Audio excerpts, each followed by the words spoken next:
پھر اس نے کہا کہ کسی شخص کے 2 بیٹے تھے، کسی شخص کے 2 بیٹے تھے، ان میں سے چھوٹے نے باپ سے کہا اے باپ، مال کا جو حصہ مجھ کو پہنچتا ہے مجھے، اس نے اپنا مال متاع انہیں بانٹ دیا۔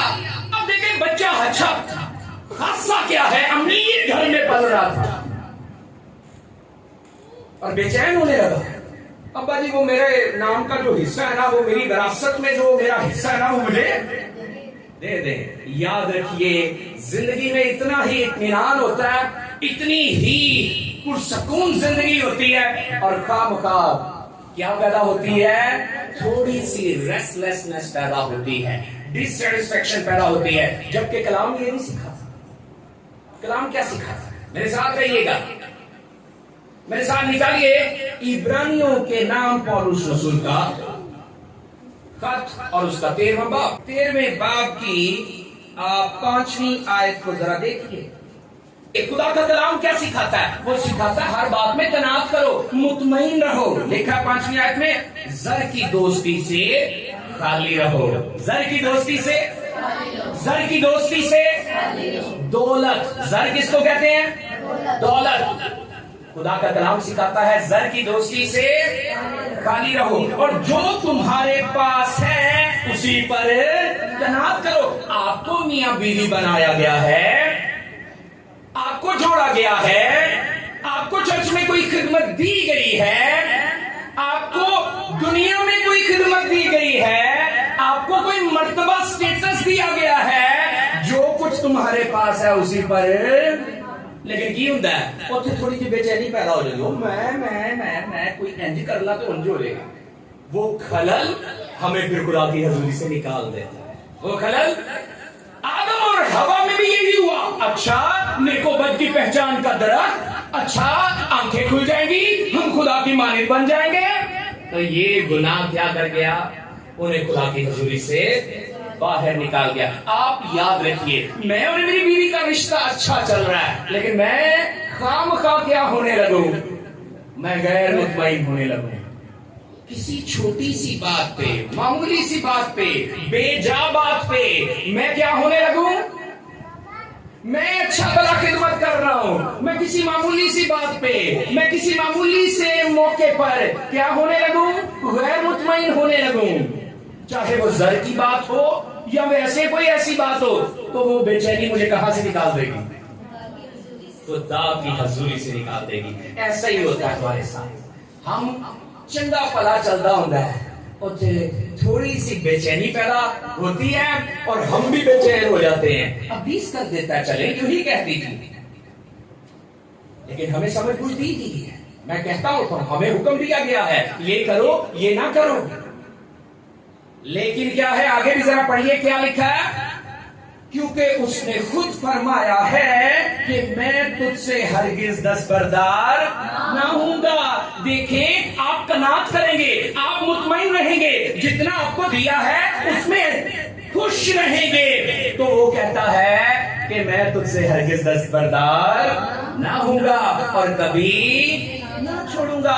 آپ خدا کے وقت کا انتظار کریں۔ مصرف بیٹے نے انتظار نہیں کیا، اس نے کیا کیا؟ اس نے کہا، ان میں سے چھوٹے نے باپ سے کہا اے باپ، مال کا جو حصہ مجھ کو پہنچتا ہے مجھے۔ وہ اچھا بلا چل رہا تھا، باپ نے آخری کار وصیت کر ہی دینی تھی، باپ نے وہ مال، وہ سارا کا ساری دولت وہ بانٹ ہی دینی تھی، لیکن بیٹا کیا ہو گیا؟ تھوڑا سا کام کا کیا ہو گیا؟ بے چین اور غیر مطمئن۔ اس نے خدا کے کلام کو نہیں سمجھا کہ قناعت کرو، جو کچھ تمہارے پاس ہے اسی پر کیا کرو۔ جس رشتے میں آپ ہیں، جس رشتے میں آپ ہیں، جس خدمت میں آپ ہیں، اس میں کیا کرو؟ قناعت کرو۔ اگر آپ کو بھیڑ بنایا گیا ہے تو بھیڑ رہو، اور اگر آپ چوپان ہو تو چوپان رہو۔ خدا کا وقت آئے گا، کیونکہ ہر چیز کا ایک کیا ہے؟ اور وہ وقت پر سرفراز خود کر دے گا۔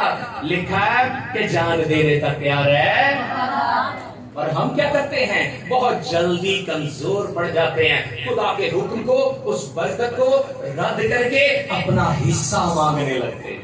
پہلی چیز جو خدا کی حضوری سے نکالتی ہے، مصرف بیٹے کو بھی اسی نے نکالا، وہ بے چینی ہے، خامخواہ کی بے چینی، اس کو ریسٹلیسنس کہتے ہیں۔ کیا کہتے ہیں؟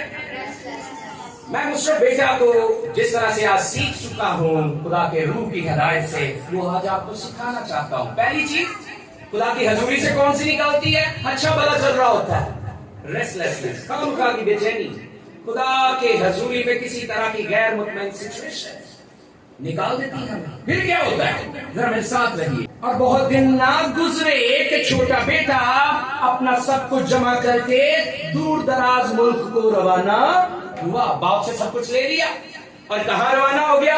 باپ کے پاس بھی نہیں رہا، کیونکہ باپ کی حضوری سے تو نکلنے کا سوچ لیا تھا۔ تو پھر وہاں سے سب کچھ لے کر روانہ ہوا اور وہاں اپنا مال بدچلنی میں اڑا دیا۔ ہم ایسے ہی کرتے ہیں، جب رفاقت میں نہیں رہتے تو بہت ساری مصیبتوں میں پھنس جاتے ہیں، بہت ساری مصیبتوں میں پھنس جاتے ہیں۔ ہم بہت سارے کیا ہیں الجھنوں پریشانیوں میں پھنس جاتے ہیں، اچھا پتہ نہیں لگ رہا ہوتا۔ میں اپنی بیوی سے چند دن پہلے ہی ڈسکس کر رہا تھا کہ یسوع مسیح نے میرے لیے اچھی دعا کی ہے، ہم سب کے لیے اچھی دعا کی ہے۔ جب وہ جان دے رہے تھے، صلیب پہ مصلوب ہو رہے تھے، تو انہوں نے کیا کہا تھا؟ اے باپ ان کو معاف کر، کیونکہ یہ نہیں جانتے کہ ہمیں پتہ ہی نہیں چل رہا ہوتا کہ ہم کر کیا رہے ہیں۔ باپ نے تو دولت دے دی، باپ نے تو حصہ دے دیا، لیکن مصرف بیٹے کو پتہ نہیں چل رہا تھا کہ میں کر کیا رہا ہوں۔ اس نے اپنا مال سمیٹا اور جا کر کیا کر دیا؟ دوسرے ملک میں جا کر بدچلنی میں اڑا دیا۔ آگے سنیے گا، جب بے چینی بڑھتی ہے، خدا کی حضوری سے ہم نکل جاتے ہیں، تو ایک بہت خراب چیز ہوتی ہے، اس کو کہتے ہیں ریبیلین۔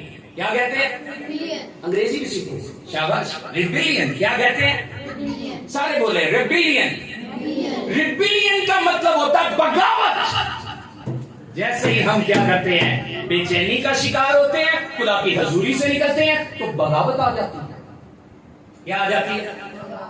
بغاوت آ جاتی ہے۔ آپ اس خاندان میں، آپ اس جگہ پر، آپ اس مقام پر جو خدا نے آپ کو مقام دیا ہوتا ہے، وہاں سے پھر بے چین ہو کے نکلتے ہیں تو بغاوت آ جاتی ہے۔ کیا آ جاتی ہے؟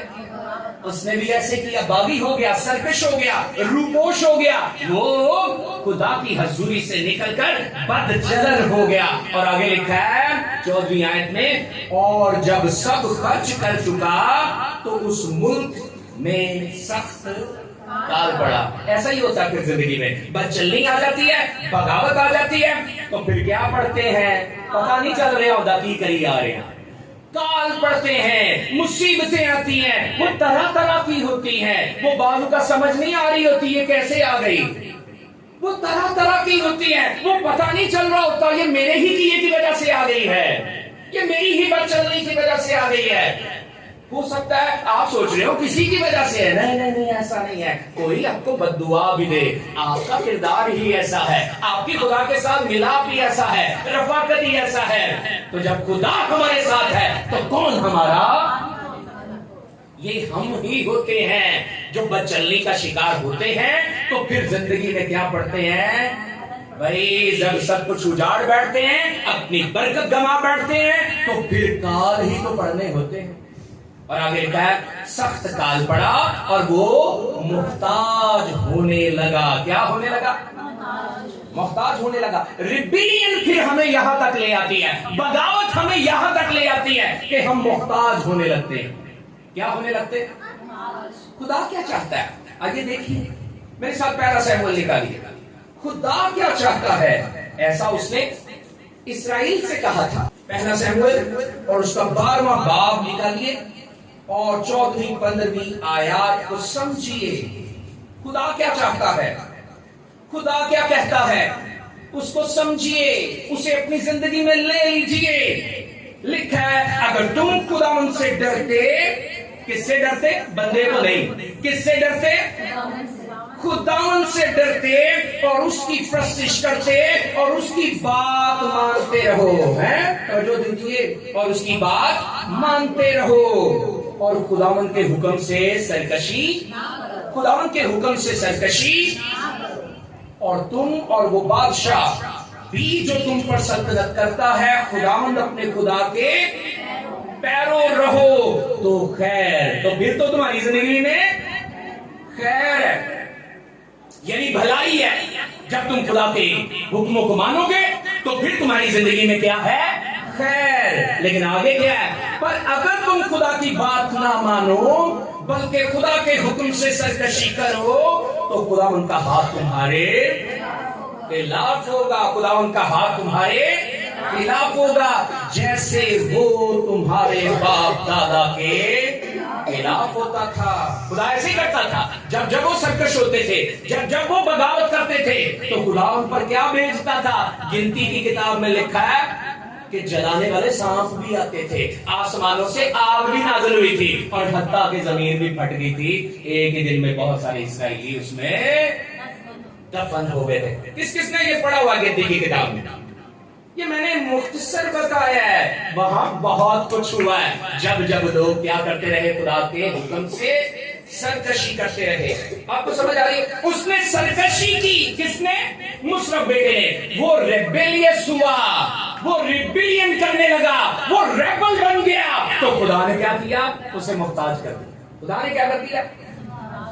محتاج کر دیا۔ یہ دیکھیے، پھر اس ملک کے ایک باشندہ کے ہاں جا پڑا۔ محتاجیت نہیں آ گئی کہ پھر ایک باشندہ کے ہاں جا پڑا، اس نے اس کو اپنے کھیتوں میں سور چرانے بھیجا۔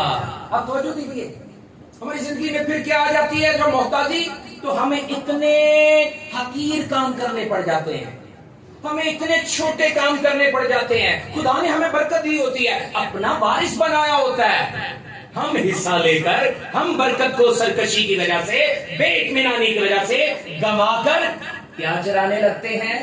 سور چرانے لگتے ہیں۔ کیا چرانے لگتے ہیں؟ اور اسے آرزو تھی کہ جو پھلیاں سور کھاتے تھے انہی سے اپنا پیٹ بھرے۔ آپ ذرا غور کریں، آدم ہوا جب باغ عدن میں تھے، خوشی کی جگہ پہ تھے، جلال کی جگہ پہ تھے، تو کوئی محنت مزدوری نہیں کرنا پڑتی تھی، اور وہاں طرح طرح کی اجناس کھاتے تھے، ان سے سیر اور آسودہ ہوتے تھے۔ لیکن جب انہوں نے بغاوت کی، بے اطمینانی کی، خدا کی حضوری سے نکل گئے، تو خدا نے پھر کیا کہا؟ زمین تیرے سبب سے کیا ہوئی، اور تو آئندہ سے کیا کرے گا؟ اپنے خون پسینے کی کھائے گا، اور زمین تیرے لیے کیا کرے گی؟ اونٹ کٹارے اگائے گی۔ پہلے تے تیرو چنگے چنگے پھل ملتے سن، لیکن ہون محنت نہیں پھل ملنے۔ میرے عزیزو، سور چرانے لگا، اس کا مطلب ہے باپ کے گھر میں نہیں لکھا کہ کوئی محنت مزدوری کرتا تھا، بس حصہ تھا، برکت تھی۔ بے چینی نے، کھلبلی نے، بے اطمینانی نے اسے بغاوت اور سرکشی پر راغب کیا، اور پھر اب اتنی بری حالت ہو گئی۔ اب کیا ہوا؟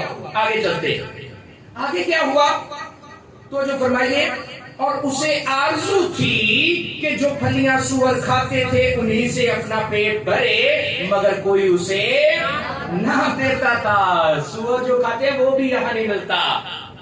جب خدا کی حضوری سے نکل جاتے ہیں تو ایسا ہی حال ہوتا ہے۔ اور آگے دیکھیے، پھر اس نے ہوش میں آ کر کہا، توجہ دیجیے، پھر ہوش آ جاتا ہے جب ہم طرح طرح کی مشکلوں میں، مصیبتوں میں، طرح طرح کی آزمائشوں میں، طرح طرح کی الجھنوں میں پڑتے ہیں، تو پھر ہوش آ جاتا ہے۔ کیا آ جاتا ہے؟ ہوش آ جاتا ہے۔ اس کو کہتے ہیں، توجہ دیجیے، پہلی کیا تھی؟ ریسٹلیسنس، دوسری کیا تھی؟ ریبیلین، اور یہ تیسری چیز ہے ریپینٹنس۔ ریپینٹنس کا مطلب ہوتا ہے پچھتاوا، توبہ۔ پھر ہم توبہ کرتے ہیں، کیونکہ لکھا ہے پھر اس نے ہوش میں آ کر کہا، میرے باپ کے بہت سے مزدوروں کو افراد سے روٹی ملتی ہے اور میں یہاں بھوکا۔ احساس ہوا کہ میرے باپ کے گھر میں، میرے خداوند کے گھر میں تو بہت کچھ ہے، میں یہاں کیا دھکے کھا رہا ہوں، میں یہاں کیوں آوارہ پھر رہا ہوں، میں یہاں کیوں بے بسی کا شکار ہوں، میں یہاں کیوں محتاجی کا شکار ہوں۔ اسے ہوش آیا کہ میرے باپ کے گھر میں بہت سے مزدوروں کو افراد سے، کثرت سے، ڈھیر سی، پیٹ بھر کر کیا ملتی ہے؟ روٹی ملتی ہے، اور میں تو کیا ہوں یہاں بھوکا مر رہا ہوں۔ میں اٹھ کر اپنے باپ کے پاس جاؤں گا اور اس سے کہوں گا، کیا کہوں گا؟ ریپینٹس، باپ کے پاس جاؤں گا، رجوع لاؤں گا۔ لکھا ہے توبہ کرو، رجوع لاؤ تاکہ تازگی کے دن آئے۔ اب وہ احساس آیا کہ میری ریسٹلیس مجھے خدا کی حضوری سے نکال گئی، باپ کی حضوری سے نکال گئی، اور میری بغاوت ریبیلین نے مجھے اجاڑ دیا، مجھے محتاج بنا دیا، اور اب میں رجوع لاؤں گا، میں ریپینٹ کروں گا، میں جو ہوں میں توبہ کروں گا، اور باپ کے پاس جا کر کیا کہوں گا؟ آئیے دیکھتے ہیں۔ میں اٹھ کر اپنے باپ کے پاس جاؤں گا اور اس سے کہوں گا، اے باپ، میں آسمان کا اور تیری نظر میں گنہگار ہوا، میں آسمان کا اور تیری نظر میں گنہگار ہوا۔ توبہ، ریپینٹنس بہت ضروری ہوتی ہے بحالی کے لیے۔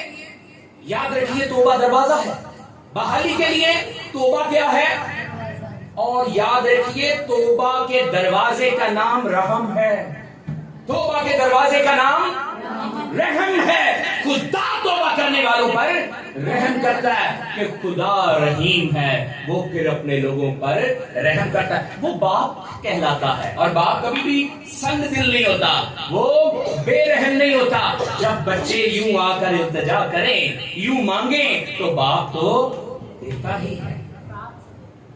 اس نے کیا کہا کہ میں آسمان کا اور تیری نظر میں گنہگار ہوا، اب اس لائق نہیں رہا کہ پھر تیرا بیٹا کہلاؤں۔ ہمارے دل میں ہوتا ہے پھر ہم لائق نہیں رہے۔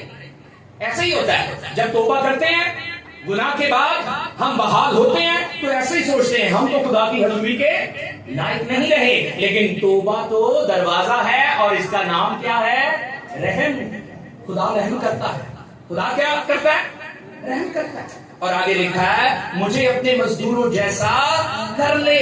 پس وہ اٹھ کر اپنے باپ کے پاس چلا، وہ ابھی دور ہی تھا کہ اسے دیکھ کر اس کے باپ کو ترس آیا، اور دوڑ کر اس کو گلے لگا لیا اور چوما۔ باپ ہی رہتا ہے۔ باپ کیا ہے؟ وہ اپنے بیٹے کو گلے لگاتا ہے اور اسے چومتا ہے۔ ذرا میرے ساتھ نکالیے وائس کی کتاب 12ویں باب کی 8ویں آیت۔ ہم توبہ کب کرتے ہیں؟ 12ویں باب کی 8ویں آیت کو اگر سمجھیں تو آپ کو پتا چلے گا کہ ہم توبہ کب کرتے ہیں۔ جب پتا چلتا ہے سب کچھ باطل ہے، دولت کٹھی کر لی، اجاڑ لی، سرکش ہو گئے، بغاوت کر لی، آزمائشوں میں پڑ گئے، برا حال ہو گیا، تو پتا چلتا ہے سب کچھ کیا ہے؟ باطل ہے۔ وائس 12 کی 8 میں لکھا ہے باطل ہی باطل۔ وائس کہتا ہے سب کچھ باطل ہے۔ باطل کا مطلب کیا ہوتا ہے؟ مٹ جانے والا، کچھ بھی پاس رہنے والا، اور اگر ہے تو کیا ہے؟ خدا باپ کی محبت ہی پاس رہتی ہے۔ آمین۔ میرے عزیزو، یعقوب کا خط نکالیے ذرا، نئے عہد نامہ میں یعقوب کا خط نکالے اور 4 باب کی 8ویں آیت کو دیکھیں، وہاں کیا لکھا ہے؟ 4 باب کی 8ویں آیت کو ذرا دیکھیے، لکھا ہے خدا کے نزدیک جاؤ، کیونکہ وہ گیا مصر بیٹا سب کچھ اجاڑ کے کہاں گیا؟ باپ کے پاس گیا، باپ کے پاس گیا، اور لکھا خدا کے نزدیک جاؤ تو وہ تمہارے نزدیک آئے گا، تو وہ تمہارے نزدیک آئے گا۔ اور آگے لکھا ہے گنہگاروں اپنے ہاتھوں کو صاف کرو، اور اے دو دلوں اپنے دلوں کو سمجھیے کہ خدا کیا چاہتا ہے۔ ہم مصرف بیٹے کی طرح بھٹک جائیں تو خدا کی طرف واپس آ جائیں، کیونکہ خدا تو رحیم ہے۔ توبہ تو رحم کا دروازہ ہے، اور خدا جو ہے ہمیں پھر کیا کرتا ہے؟ بحال کرتا ہے۔ وہ گلے لگاتا ہے اور وہ چومتا ہے۔ کیا کرتا ہے؟ اس کو کہتے ہیں، سب سے پہلی بات کیا سکھائی تھی؟ ریسٹلیسنس۔